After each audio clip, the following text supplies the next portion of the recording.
प्रधानमंत्री नरेंद्र मोदी और अमेरिकी राष्ट्रपति डोनाल्ड ट्रंप के बीच मंगलवार को विभिन्न मुद्दों पर चर्चा हुई, जिनमें भारत चीन सीमा पर स्थिति, कोविड-19 महामारी और WHO में सुधार की जरूरत जैसे मुद्दे शामिल रहे। राष्ट्रपति ट्रंप ने प्रधानमंत्री नरेंद्र मोदी को अगली G7 शिखर बैठक में हिस्सा लेने के लिए अमेरिका आने का निमंत्रण भी दिया। टेलीफोन पर हुई बातचीत में अमेरिकी राष्ट्रपति डोनाल्ड ट्रंप ने प्रधानमंत्री नरेंद्र मोदी को G7 समूह की अध्यक्षता के बारे में जानकारी दी और समूह का दायरा बढ़ाने की इच्छा से अवगत कराया, ताकि भारत सहित महत्वपूर्ण देशों को इसमें शामिल किया जा सके। साथ ही अगली G7 शिखर बैठक में हिस्सा लेने के लिए अमेरिका आने का निमंत्रण भी दिया।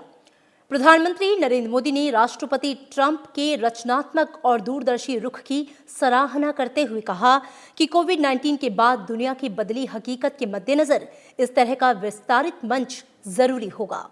उन्होंने कहा कि भारत को अमेरिका और अन्य देशों के साथ मिलकर प्रस्तावित शिखर सम्मेलन को सफल बनाने के लिए काम करके खुशी होगी।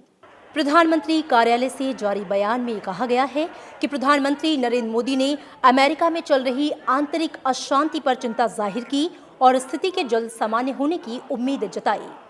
दोनों नेताओं ने कोविड-19 की स्थिति, भारत चीन सीमा पर स्थिति और विश्व स्वास्थ्य संगठन में सुधार की जरूरत जैसे मुद्दों पर भी बातचीत की।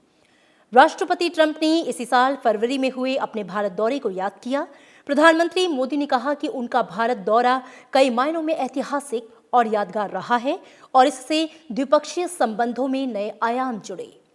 वार्ता के बारे में प्रधानमंत्री नरेंद्र मोदी ने ट्वीट किया है कि राष्ट्रपति डोनाल्ड ट्रंप के साथ सार्थक चर्चा हुई। इसमें G7 की अमेरिकी अध्यक्षता के लिए राष्ट्रपति ट्रंप की योजना, कोविड-19 महामारी और कई अन्य मुद्दों पर विचार विमर्श हुआ।